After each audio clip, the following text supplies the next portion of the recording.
Lander module निश्चित तौर पे चंद्रमा के सतह पर सेफ और सॉफ्ट लैंडिंग करेगा। सभी दर्शकों के जानकारी के लिए अब हम इसरो के अब तक के सभी लूनर मिशंस को संक्षिप्त विवरण प्रस्तुत करेंगे।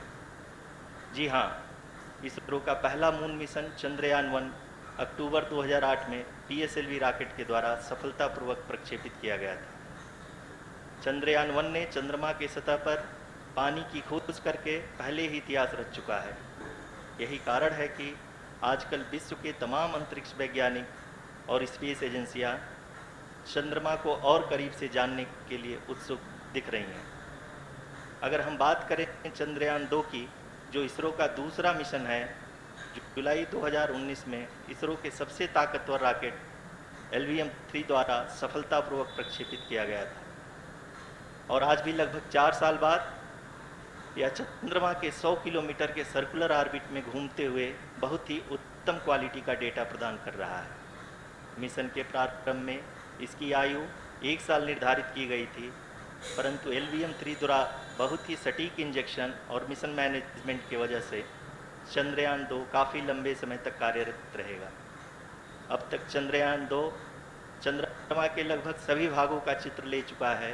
इसका एक बहुत ही महत्वपूर्ण पेलोड OHRC यानी कि ऑर्बिटर हाई रेजोल्यूशन कैमरा विश्व का सबसे बेहतरीन कैमरा है, जो कि चंद्रमा के सतह का लगातार पिक्चर भेज रहा है। अब मैं ROC जी से निवेदन करूंगा कि वो आप लोगों को इसरो के वर्तमान मिशन चंद्रयान-3 के बारे में बताएं। अभी आपने मिश्रा जी के द्वारा सुना इसरो के अब तक के लूनार मिशंस का विवरण। अब चलते हैं towards Chandrayaan-3, the follow-up mission of Chandrayaan-2, which has been designed to accomplish our mission goals. The primary objective of Chandrayaan-3 mission is the demonstration of safe and soft landing on the lunar surface. This demonstration is a critical aspect for ISRO's future interplanetary missions. In addition to this, the mission objectives also include demonstration of roving capability and conduction of in situ scientific experiments on Moon's surface. Carried on the shoulders of India's heaviest rocket LVM-3 on the 14th of July, Chandrayaan-3 was placed in the precise elliptic parking orbit of size 170 by 36,500 kilometers. ISRO, in its mission plan of following the incremental trajectory approach, carried a total of 5 earthbound maneuvers.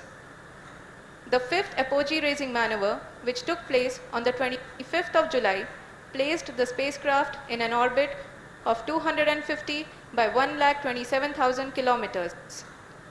At the early hours of 1st August, the translunar injection was carried out, after which the composite module began the final leg of its long journey of nearly 3,84,000 kilometers for its rendezvous with the Moon.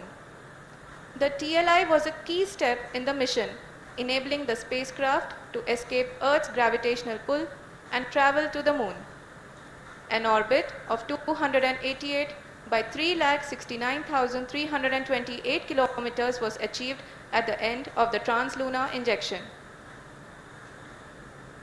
जी हाँ, translunar injection किसी भी interplanetary mission के लिए बहुत ही आवश्यक परंतु कठिन operation होता है। इस सफल मैन्यूवर के बाद चंद्रयान-3 पृथ्वी से दूर निकलकर चंद्रमा के प्रभाव क्षेत्र में एक हाइपरबोलिक ट्रैजेक्टरी के द्वारा पहुंचाया गया।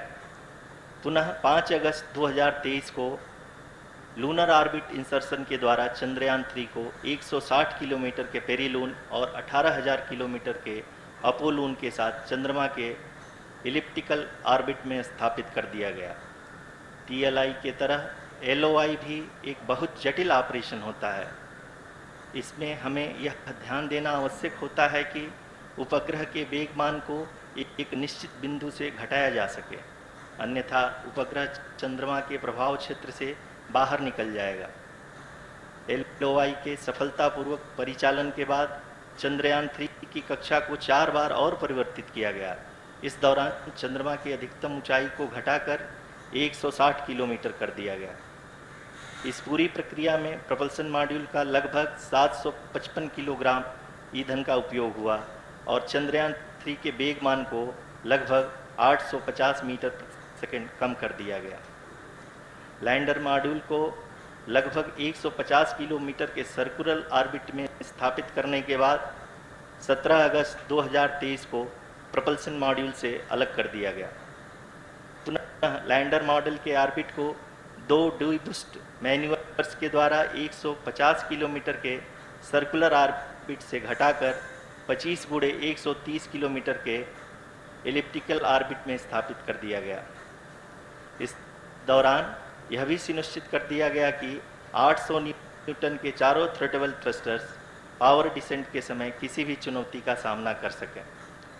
लैंडर मॉड्यूल इस ऑर्बिट में 4 दिन तक चंद्रमा की परिक्रमा करता रहा ताकि इसके सभी सब सिस्टम को पावर डिसेंट से पहले कार्यात्मक रूप से वेरीफाई और वैलिडेट किया जा सके। इस दौरान चंद्रयान 2 और लैंडर मॉड्यूल की आपस में बातचीत भी हो चुकी है। और संक्षेप में अब तक की यात्रा की बात करें तो लैंडर मॉड्यूल अब तक 21 बार पृथ्वी के और लगभग 120 बार चंद्रमा का चक्कर लगा चुका है और इस पूरी यात्रा में लगभग 55 लाख किलोमीटर की यात्रा भी पूरी कर चुका है। अब तक के इस पूरे अभियान में यह भी सुनिश्चित किया गया कि सारे ऑर्बिट मैन्यूअर्स इस प्रकार किए जाएं कि लैंडिंग साइट पावर डिसेंट की शुरुआत से ही लैंडर के ऑर्बिटल प्लेन में बना रहे।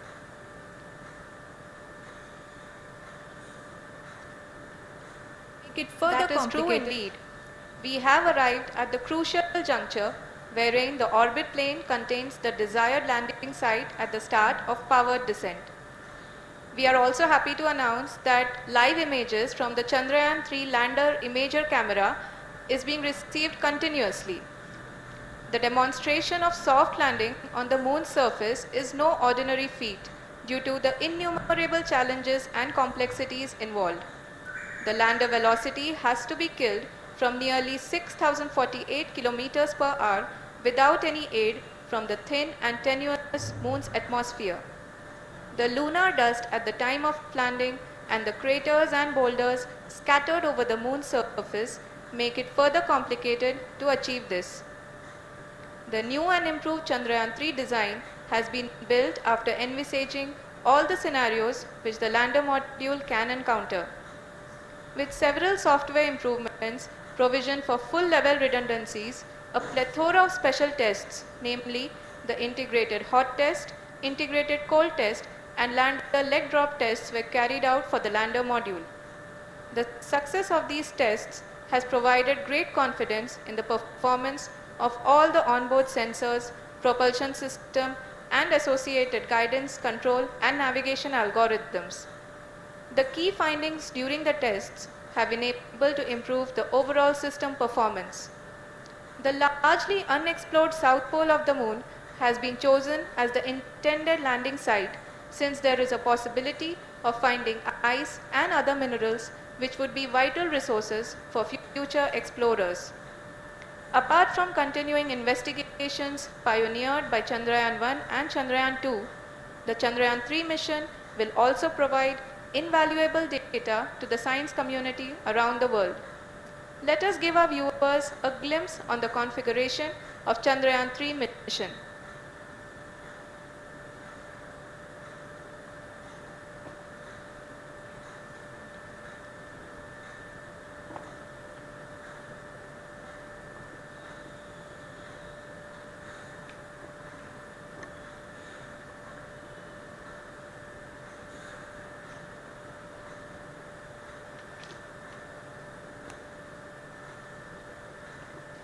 चंद्रयान-3 का मिशन प्लान लगभग चंद्रयान 2 के तरह ही बनाया गया है। यहाँ यह भी सुनिश्चित किया गया है कि चंद्रयान-3 को रॉकेट से अलग होने से लेकर के चंद्रमा के निकटतम कक्षा में स्थापित होने तक सारी गतिविधियाँ चंद्रयान 2 के तरह ही हों। और अब हम यह कह सकते हैं कि यह प्लान पूरी तरह से 100% सफल रहा। हालांकि लैंडर मॉड्यूल के सेंसर्स और प्रोपल्शन सिस्टम को इस तरह से मजबूत किया गया है कि लैंडर पावर डिसेंट के समय किसी भी आपदा से बाहर आकर के मिशन के मुख्य उद्देश्य को पूरा कर सके। इस क्रम में लैंडर के मुख्य सेंसर्स कारा, लासा, LHBC, LDV, और LHDAC का कार्यात्मक परीक्षण भी किया जा चुका है। LDV जो कि पूर्णतः स्वदेशी तकनीकी से बनाया गया एक नया सेंसर है, इसका मुख्य कार्य लैंडर के वेलोसिटी को तीनों अक्षों में कंप्यूट करना है। पावर डिसेंट के दौरान लैंडर के सटीक पोजीशन और वेलोसिटी का ज्ञान होना बहुत ही आवश्यक है। लिराव यानी laser inertial referencing and accelerometer package इस कार्य को पावर डिसेंट के दौरान बखूबी निभाएगा। ट्रैजेक्टरी जनरेशन जो कि चंद्रयान 3 मिशन के लिए बहुत ही अहम है, क्योंकि हर ऑर्बिट मैन्यूवर के बाद यह सुनिश्चित किया जाता है कि लैंडर की मिशन ऑब्जेक्टिव को ना बदले। इस क्रम में मैं यह भी आपको बता दूं कि ऑर्बिट डिटरमिनेशन जो कि उपग्रह के पोजीशन और वेलोसिटी को बहुत ही एक्यूरेटली बताता है, एक बहुत ही कठिन और जटिल कंप्यूटेशन और एस्टिमेशन होता है। यहाँ यह भी जानना महत्वपूर्ण है कि चंद्रयान 2 का OHRC पेलोड अब तक काफ़ी ऊंचे स्तर का डैम प्रदान किया है, जिसके फलस्वरूप लैंडिंग साइट के सीमा को बढ़ाकर 4 × 2.4 किलोमीटर कर दिया गया है, जो कि पावर डिसेंट के दौरान सॉफ्ट लैंडिंग कराने में काफ़ी सहायक सिद्ध होगा। Apart from the sensors, Chandrayaan 3 is equipped with a suite of sophisticated payload instruments. While Chandrayaan 1 and Chandrayaan 2 orbiter have provided abundant remote sensing data of Moon, equally important are the on-site localized measurements that provide ground truths. Lander and rover have payloads which are completely new and will perform in situ analysis of lunar surface. The two spectroscopes on rover, APXS and LIBS, will actively measure the surface elemental abundances at the landing location and surrounding area.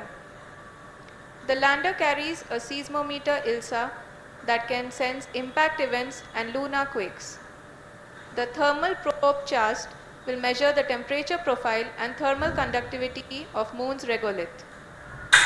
The Rambha payload will carry out lunar ionosphere studies, while the laser retroreflector array shall be a passive location indicator for future spacecraft equipped with laser altimeter. The propulsion module has not been left behind, and an experimental shape payload has been added to it as a value addition.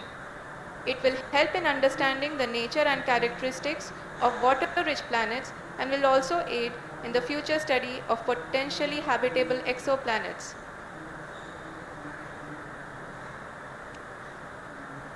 We are minutes away from the start of powered descent. The entire powered descent shall be carried out by the onboard autonomous landing sequencer or ALS, which is a series of instructions preloaded to the lander module. These instructions include the commands to be executed, data to be collected and analyzed, and decisions to be made and executed autonomously throughout the powered descent.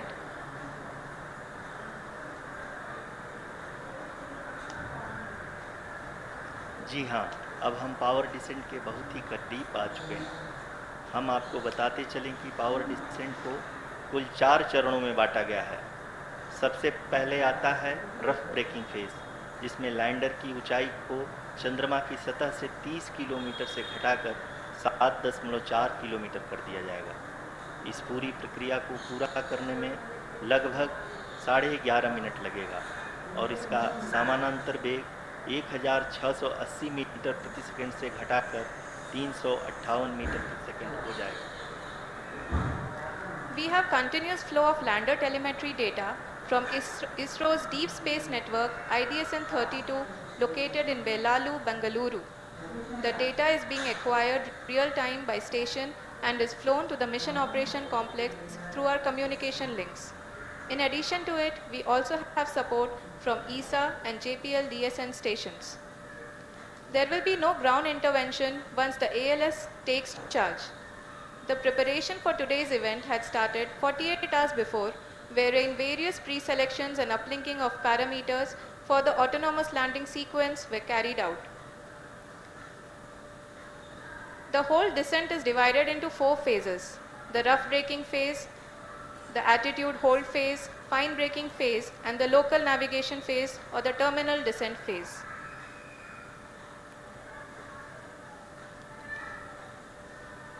जी हाँ, altitude hold phase, जो कि power descent का दूसरा चरण है, एक बहुत ही महत्वपूर्ण फेज है। इस 10 सेकंड के स्मॉल ड्यूरेशन के दौरान लैंडर के दो महत्वपूर्ण सेंसर कारा और लासा लैंडर की ऊंचाई की गणना करेंगे। इस फेज के पूरा होते ही लैंडर चंद्रमा के सतह से कुल 6.8 किलोमीटर की ऊंचाई पर होगा। During the rough braking phase, the lander velocity shall be brought down from 1680 meters per second to 358 meters per second. The altitude will be brought down from 30 kilometers to 7.4 kilometers at the end of rough braking.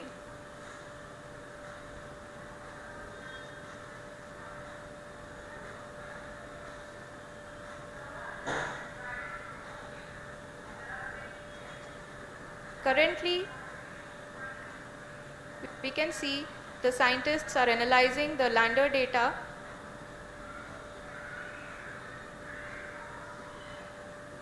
जी हाँ, हम ये देख सकते हैं कि mission operation complex रूप में बैठे सभी वैज्ञानिक ये जो भी डेटा देख रहे हैं वो डीप स्पेस नेटवर्क आईडीएसएन 32 के द्वारा प्रोवाइड किया जा रहा है।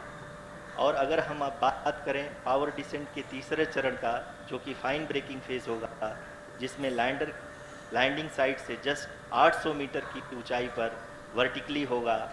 इस चरण को पूरा होने में लगभग 3 मिनट लगेंगे और इस चरण के पूरा होते ही लैंडर की वेलोसिटी लगभग 0 हो जाएगी। The scientists here at his track are glued to their systems, analyzing all sorts of complex data. We are very close to the power descent, to the start of the power descent phase.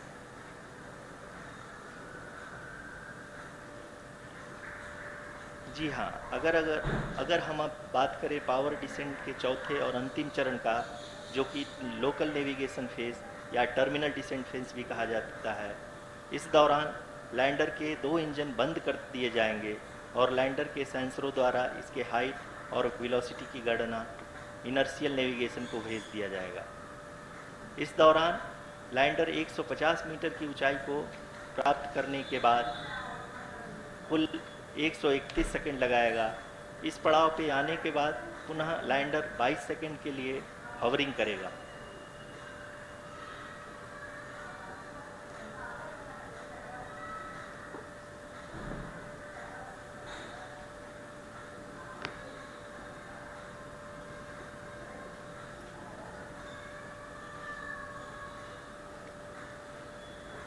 आप इस समय अपने screen पे mission operation complex में बैठे सभी मान्यगणों को देख सकते हैं, जो कि बहुत ही उत्सुकता के साथ टेलीमेट्री डेटा को देख रहे हैं। अभी हम लोग पावर डिसेंट शुरू होने से जस्ट कुछ ही पल दूर हैं।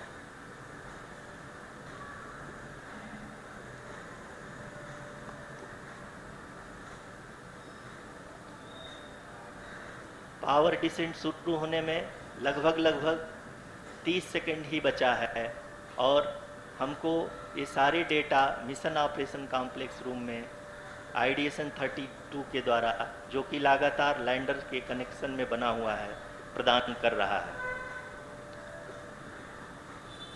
Dear viewers, the pivotal power descent has begun and the lander module is propelling towards the moon's surface along the intended trajectory.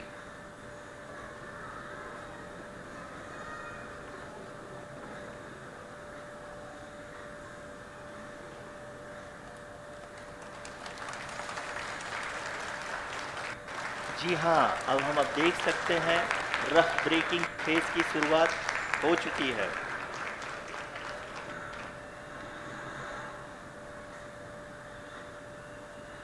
During this rough braking phase, the lander velocity shall be brought down from 1680 meters per second to 358 meters per second.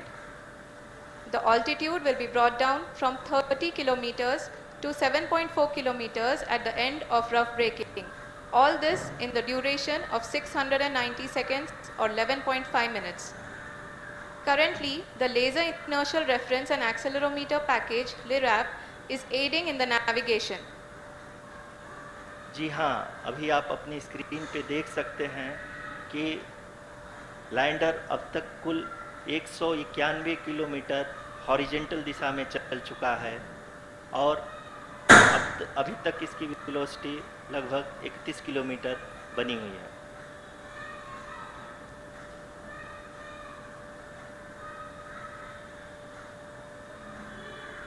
The lander module has traveled a distance of approximately 228 kilometers.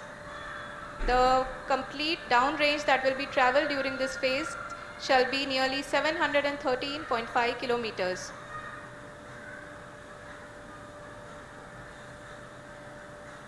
जी हाँ, कुल 745 kilometre के इस rough breaking phase में आप देख सकते हैं कि हम लोग लगभग अपनी यात्रा 20% कंप्लीट कर चुके हैं।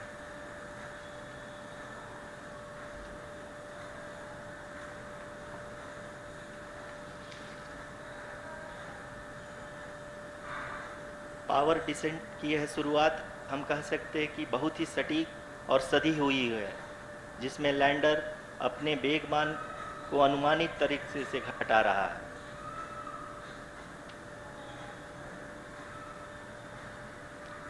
The altitude of the lander module will reduce from 7.4 kilometers to 6.8 kilometers. During the next phase, which is going to be the attitude hold phase. We can currently see that the altitude of the lander module is nearly 31 kilometers. ROCC अभी हम इस down trace को देखते हुए कह सकते हैं कि रफ ब्रेकिंग फेज की शुरुआत बहुत ही अच्छे तरीके से हुई है। आप ये देख सकती हैं कि जो भी प्रोजेक्टेड ग्राउंड ट्रेस है उसी पे अपना लैंडर मॉड्यूल आगे चलते हुए बढ़ रहा है। अभी तक ये देखा जा सकता है कि लैंडर मॉड्यूल लगभग 370 किलोमीटर क्षैतिज दिशा में चल चुका है।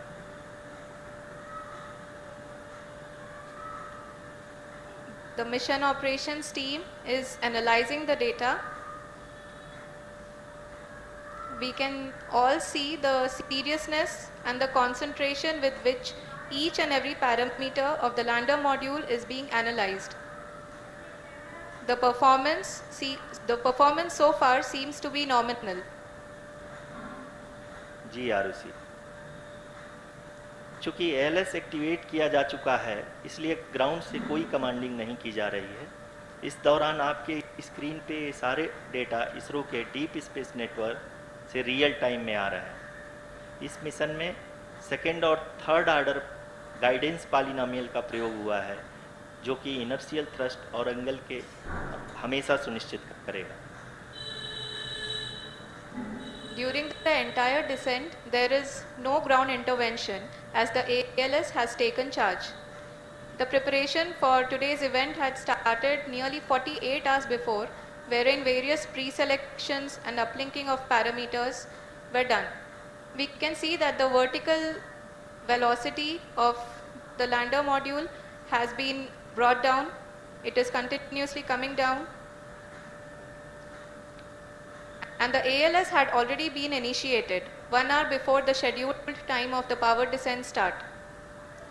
Following this, the throttleable engine electronics module, the TECM, was switched on and lander was oriented to the favorable attitude. जी हाँ, आप अपनी स्क्रीन पे देख सकते हैं कि लैंडर मॉड्यूल जिसकी शुरुआत में वेलोसिटी 1680 मीटर पर सेकंड थी, लगभग 1150 मीटर पर सेकंड हो चुकी है, जो कि एक बहुत ही मैजेस्टिक शुरुआत कही जा सकती है इस रफ ब्रेकिंग फेज के लिए।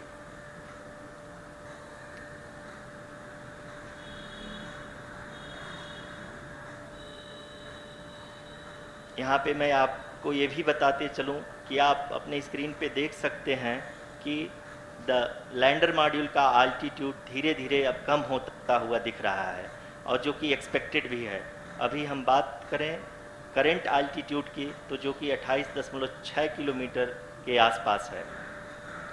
आप स्क्रीन पर ये भी देख सकते हैं Chandrayaan 3 lander imager display. The lander imager is continuously taking photographs of the moon surface, and that is also being streamed here. Currently the horizontal velocity has been brought down and the distance traveled is 574 kilometers. The current altitude is 27 kilometers as can be seen on the screen. जी हाँ, करीब करीब अपने आधे सफ़र को पूरा करते हुए इस रफ ब्रेकिंग फेज़ में लैंडर बहुत ही आगे की तरफ बढ़ते हुए अपनी ऊंचाई को घटा रहा है। अगर अब बात करें तो लैंडर की ऊंचाई चंद्रमा के सतह से लगभग 27 किलोमीटर से नीचे हो चुकी है, करीब करीब 26.7 किलोमीटर के आसपास है। The next phase after the rough braking phase is the attitude hold phase, which will be for a duration of nearly 10 seconds. The lander will be oriented such that both the altimeters will be looking exactly towards the moon's surface. At the end of this attitude hold phase, height measurement update to navigation system will be given from the laser and car band altimeters. Currently we are in the middle of the rough braking phase. जी हाँ, अगर हम ध्यान से देखें तो लगभग 8 minute की यात्रा के बाद लैंडर अपनी हॉरिजेंटल वेलोसिटी को लगातार कम करते हुए अपनी ऊंचाई, अभी की ऊंचाई के समय 24 किलोमीटर की ऊंचाई प्राप्त कर चुका है।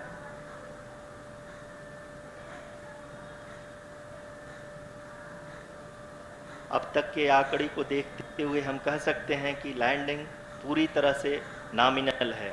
यहाँ पर हम देख सकते हैं कि हॉरिजेंटल वेलोसिटी लगातार कम होती हुई दिख रही है।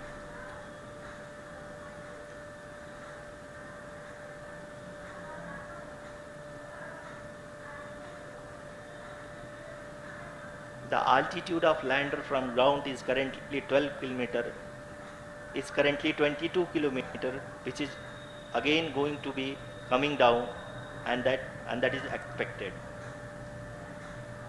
For the viewers who have joined now, we are in the power descent phase, and we are in the rough braking phase, which is the first phase of the power descent. We have currently traveled a downrange of 697 kilometers, and the downrange that has to be traveled during this phase is 713.5 kilometers. जी हाँ, अभी आप देख सकते हैं कि lander की horizontal velocity लगभग 720 metre प्रति सेकंड हो गई है।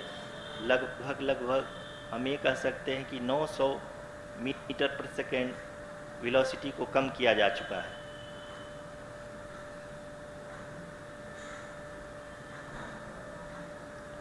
At the same time, we can see the altitude of the lander is just 17.8 kilometer from the moon surface, which is going to be around 7.4 at the end of the rough braking phase.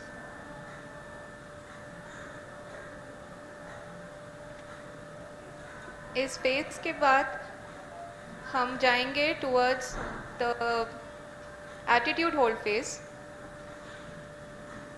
where we will be expecting sensor update from the laser and car band altimeters.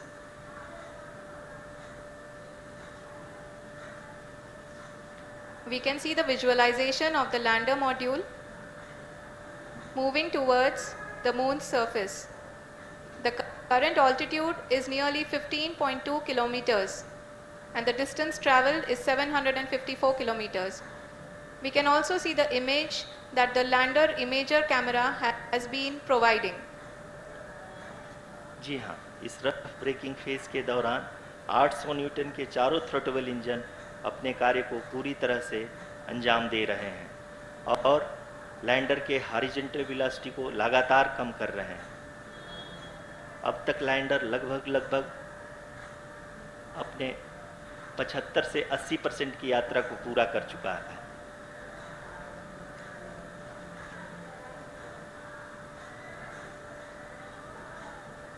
After the rough braking and the attitude hold phase, we shall be having the fine braking phase, which will continue for nearly 3 minutes. The whole phase is being driven by the autonomous landing sequencer and there is no intervention from ground.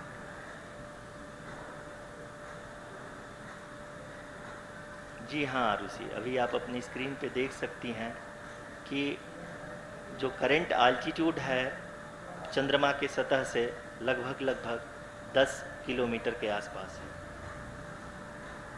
जी हाँ, हम अपने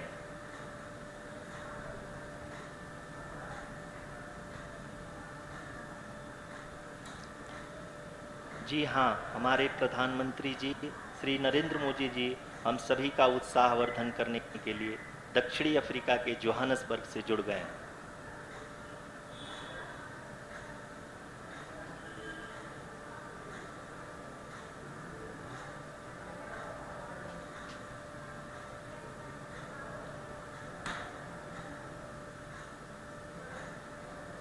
Yes, we are privileged to have with us Honorable Prime Minister of India, Shri Narendra Modi ji, who has joined us from South Africa's Johannesburg to encourage us.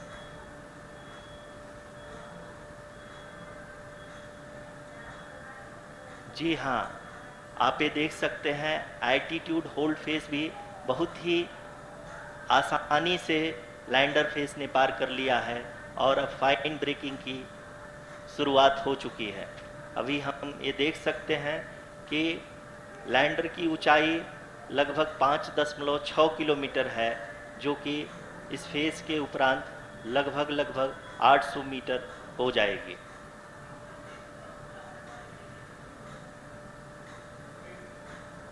We can hear from the mission operations team that the sensors are performing nominally, and we are currently in the midst of the fine braking phase, which is going to continue for 3 minutes, and the altitude is going to be reduced to nearly 800 meters at the end of this phase.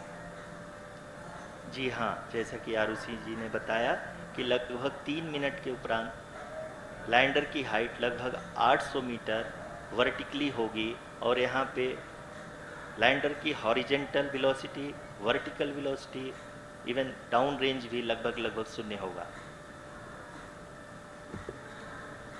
We can see the visual of the lander module, and we can see that the down range traveled is nearly 831 kilometers.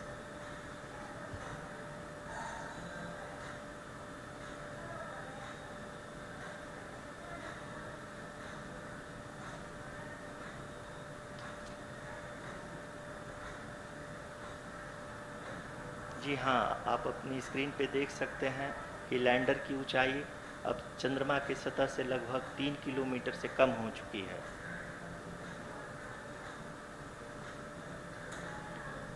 We are very close to the moon's surface, nearly 2.6 kilometers as we can see.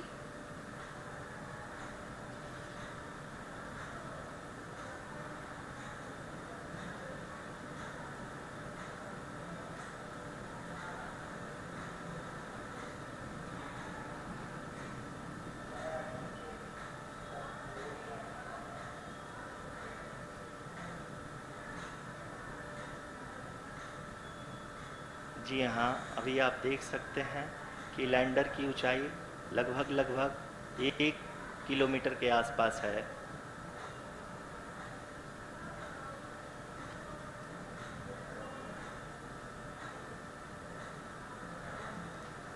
We are nearing the final phase of the power descent, which is going to be the vertical descent phase or the local navigation phase.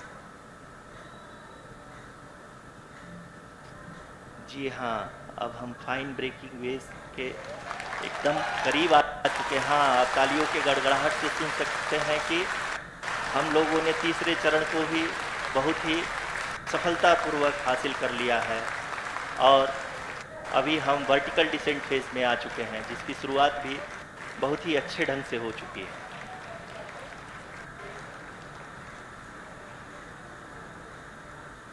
Lot of applause indicates that till now the performance has been nominal. We are in the vertical descent phase 1. The altitude is being brought down from 800 meters and we are nearing and approaching the lunar surface. जी, आप अपनी screen पे देख सकते हैं कि lander का height लगातार कम होता जा रहा है। इस समय हम लैंडिंग साइट के जस्ट ऊपर हैं और इस समय इसकी ऊंचाई लगभग 600 मीटर के आसपास है। इस फेज के दौरान लगभग 150 मीटर के ऊंचाई पे पहुंचने के बाद लैंडर अगेन लगभग 20 से 22 सेकंड के लिए हॉवरिंग करेगा। We are above the landing site.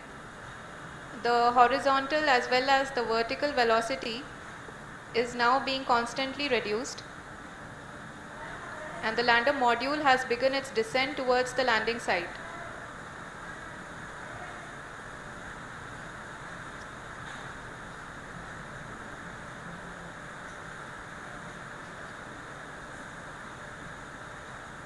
जी हाँ, आप अपने स्क्रीन पे देख सकते हैं ये जो पथ निर्धारित किया गया है लैंडर पूरी तरह से उसी को ही फॉलो कर रहा है। इस समय हम लगभग 200 मीटर की हाइट से भी कम आ चुके हैं।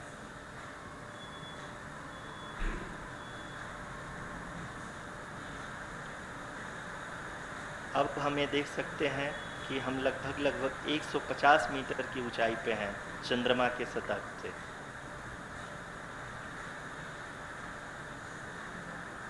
We are approaching the vertical descent phase 2, which will have the lander module hovering at nearly 150 meters above the lunar surface.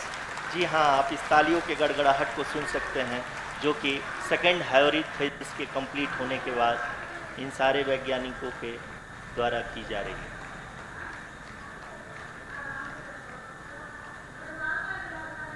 जी हाँ, आप अगर फिर से ध्यान से देखें तो एल्टीट्यूड पुनः कम होता जा रहा है। अभी हम लोग लगभग 135 मीटर की ऊंचाई पे हैं। The sensors that are updating at this point are providing confirmation of the safety of the landing site. As expected, the retargeting is going on and this is a very good signature for the lander. अभी आप ये देख सकते हैं कि lander की ऊंचाई लगभग 65 मीटर के आसपास बची हुई है।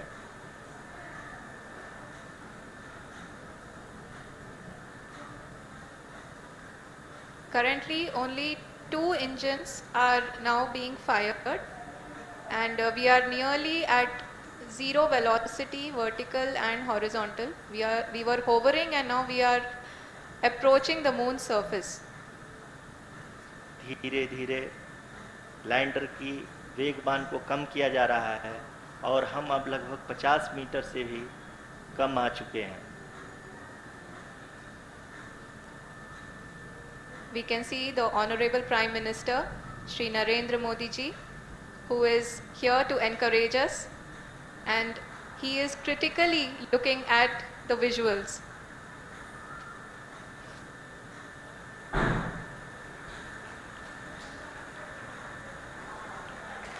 जी हाँ, आप अपनी स्क्रीन पे देख सकते हैं कि हम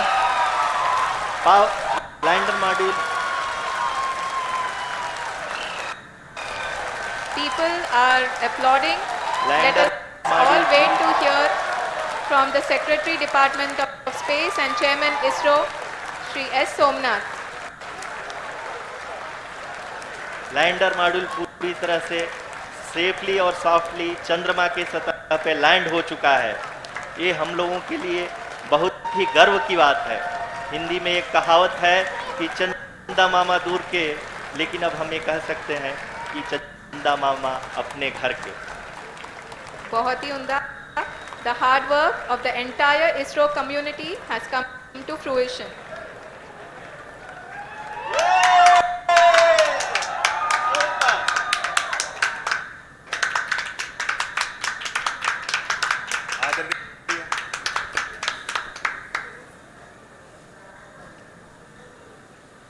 आदरणीय प्रधानमंत्री जी, नमस्कार।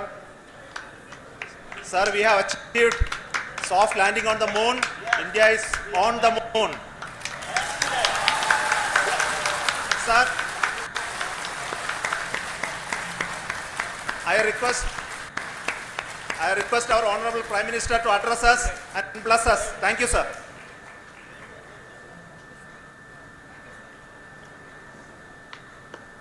मेरे प्यारे परिवारजनों, जब हम अपनी आंखों के सामने ऐसा इतिहास बनते हुए देखते हैं तो जीवन धन्य हो जाता है। ऐसी ऐतिहासिक घटनाएं राष्ट्र जीवन की चिरंजीव चेतना बन जाती। ये पल अविस्मरणीय है। ये क्षण अभूतपूर्व है।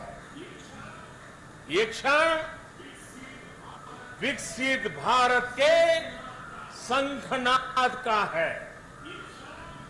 ये क्षण नए भारत के जयघोष का है। ये क्षण मुश्किलों के महासागर को पार करने का है। ये क्षण जीत के चंद्र पथ पर चलने का है। ये क्षण 140 करोड़ धड़कनों के सामर्थ्य का है। ये क्षण भारत में नई ऊर्जा, नया विश्वास, नई चेतना का है। ये क्षण भारत के उदयमान भाग्य के आह्वान का है। अमृत काल की प्रथम प्रभा में सफलता की यह अमृत वर्षा हुई है। हमने धरती पर संकल्प लिया और चांद पर उसे साकार किया। और हमारे वैज्ञानिक साथियों ने भी कहा, India is now on the moon. आज हम अंतरिक्ष में नए भारत की नई उड़ान के साक्षी बने। साथियों, मैं इस समय ब्रिक्स समिट में हिस्सा लेने के लिए दक्षिण अफ्रीका में हूं। लेकिन हर देशवासी की तरह मेरा मन चंद्रयान महाअभियान पर भी लगा हुआ है। नया इतिहास बनते ही हर भारतीय जश्न में डूब गया। हर घर में उत्सव शुरू हो गया। हृदय से मैं भी अपने देशवासियों के साथ, अपने परिवारजनों के साथ इस उमंग और उल्लास से जुड़ा हुआ हूं। मैं टीम चंद्रयान को, इसरो को और देश के सभी वैज्ञानिकों को जी जान से बहुत बहुत बधाई देता हूं, जिन्होंने इस पल के लिए वर्षों तक इतना परिश्रम किया। उत्साह, उमंग, आनंद और भावुकता से भरे इस अद्भुत पल के लिए मैं 140 करोड़ देशवासियों को भी कोटि कोटि बधाइयां देता हूं। मेरे परिवारजनों, हमारे वैज्ञानिकों के परिश्रम और प्रतिभा से भारत चंद्रमा के उस दक्षिणी ध्रुव पर पहुंचा है, जहां आज तक दुनिया का कोई भी देश नहीं पहुंच सका। अब आज के बाद से चांद से जुड़े मिथक बदल जाएंगे, कथानक भी बदल जाएंगे और नई पीढ़ी के लिए कहावतें भी बदल जाएगी। भारत में तो हम सभी लोग धरती को मां कहते हैं और चांद को मामा बुलाते हैं। कभी कहा जाता था चंदा मामा बहुत दूर के हैं, चंदा मामा बहुत दूर के हैं। अब एक दिन वो भी आएगा जब बच्चे कहा करेंगे चंदा मामा बस एक टूर के हैं।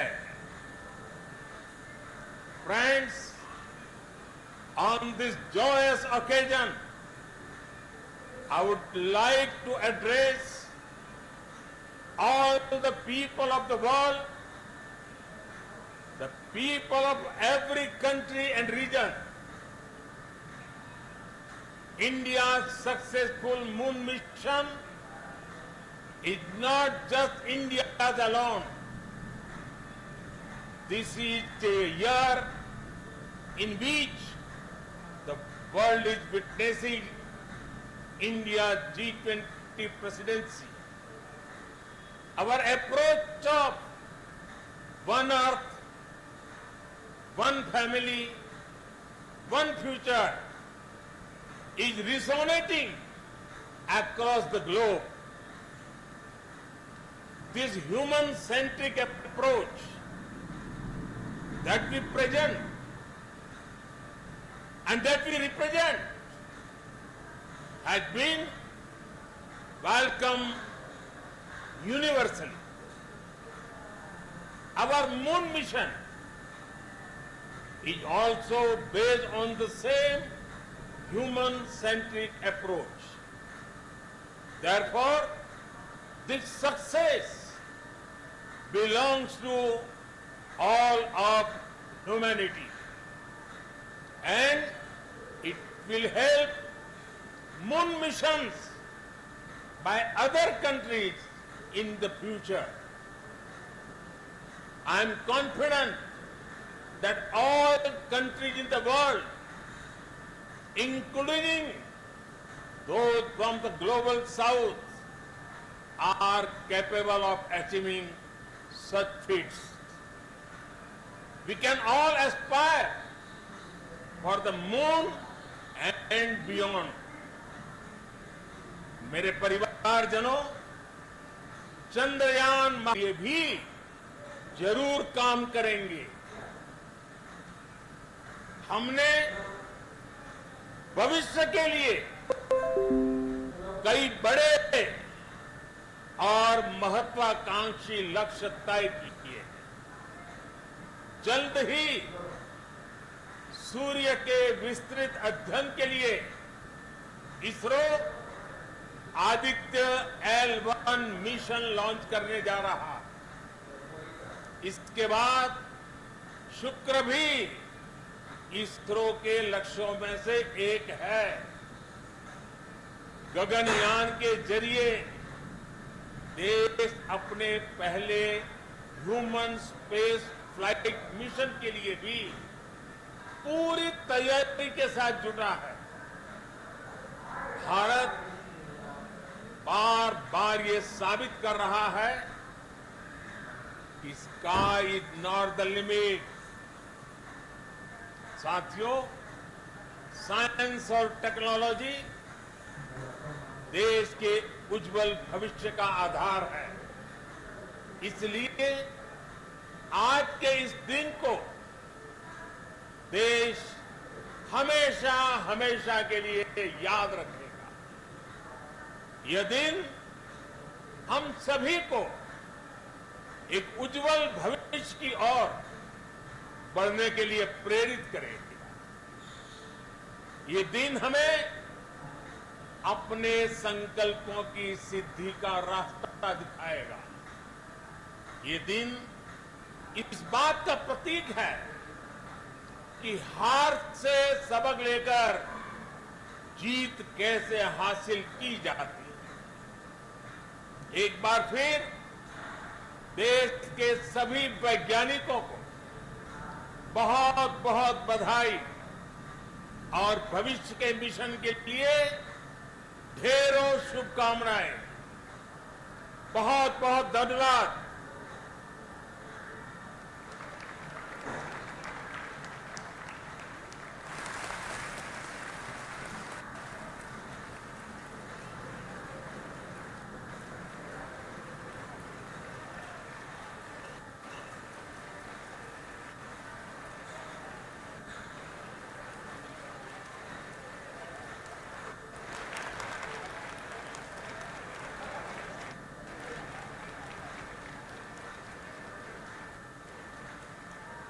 Thank you, Adranaya Pradhan Mantriji, for being part of our journey to this success. And let me take this opportunity to thank the people behind this mission. The project director of Chandrayaan 3 is here. Veera Muthuvel, congratulations to you. The associate project director, Kalpana, and the mission operations director, Srikanth. And the satellite was built at your house satellite center, Shankaran, the director.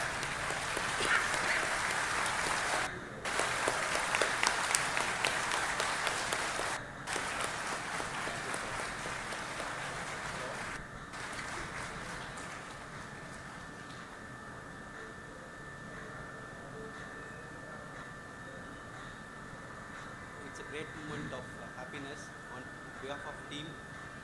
It gives me immense satisfaction on achieving this goal as a project director of this mission. The entire mission operations right from launch till landing happened flawlessly as per the timeline, and we became the 4th country to land to demonstrate the soft landing onto the moon surface, and we became the first country to go to the near to the south pole of the moon.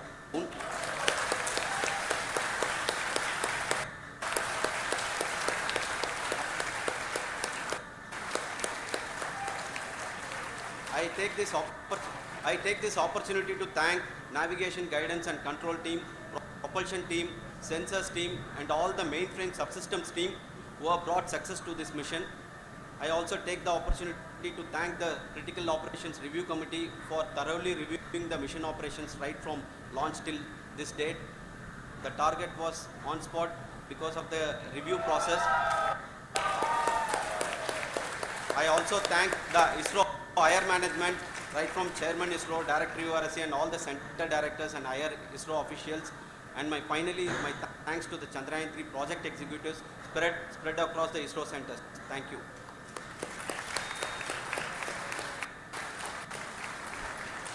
Mission Director Srikanth. It gives me an immense pleasure to be part of Chandrayaan 3 and acting. Memorable and the happiest moment for all of us, for our team Chandrayaan 3.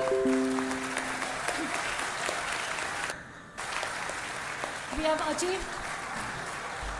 have achieved our goal flawlessly from the day we started rebuilding our spacecraft after Chandrayaan 2 experience.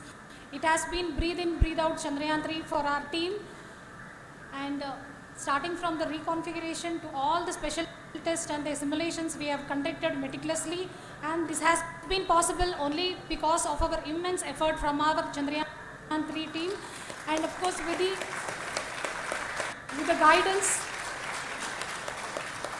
the guidance from our Chairman ISRO, our directors and all our experts. With all this, it has been possible. Thank you one and all. Thank you for all the minutest help which has been provided from all the areas of departments. Thank you, thank you.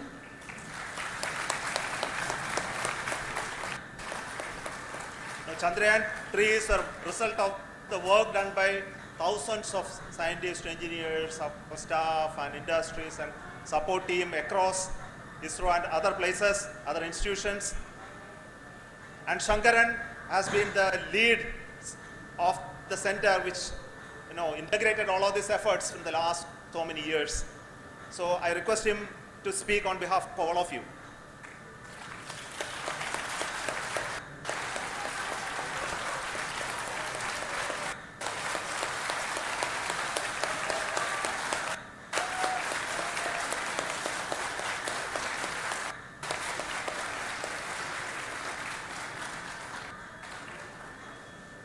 Thank you very much for the affection that has been displayed today now.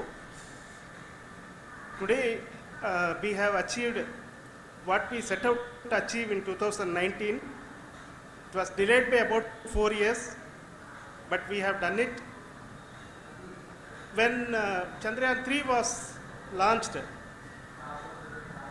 after the separation of the spacecraft from launch vehicle, I said, I will speak the rest of the things after the soft landing. So here I will take a couple of minutes to tell the tremendous amount of effort that has been put in by the entire project team. When I say project team, it is not just only the project director and associate project director. Of course, they are the face of the project. They have been living, sleeping, eating, breathing Chandrayaan for the last 4 years. They have been supported by such a large number of people, particularly in the navigation, guidance and control area, propulsion system.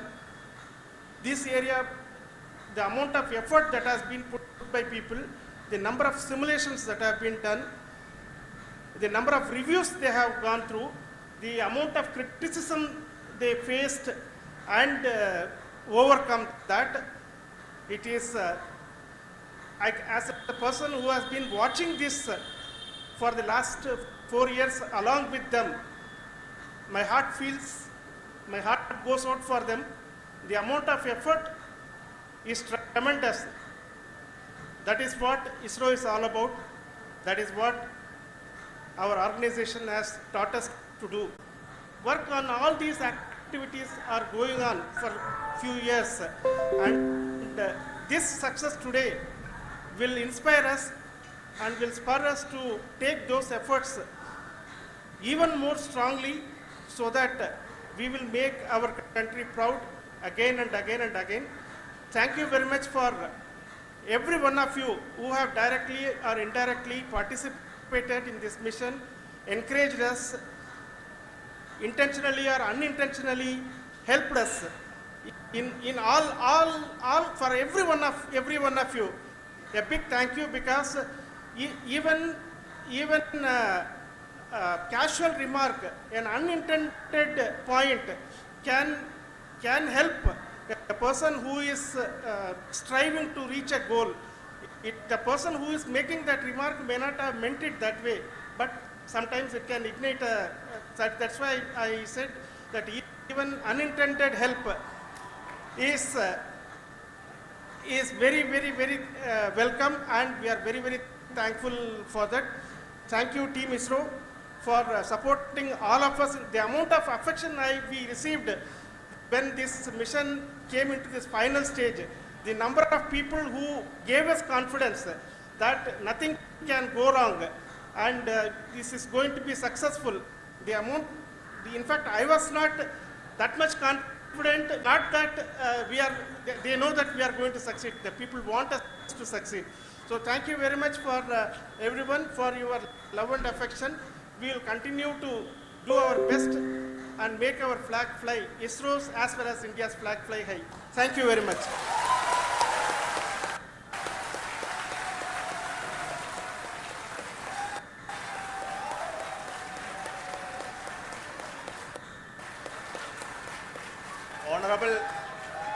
Honorable Prime Minister called me and conveyed his greetings to people in all around the country and maybe beyond the country for their blessings and wishes and affection that he has given to each one of us for doing this work for the last so many years. I want to specifically thank some senior people who have been standing with us, especially the name of Kiran Kumar sir.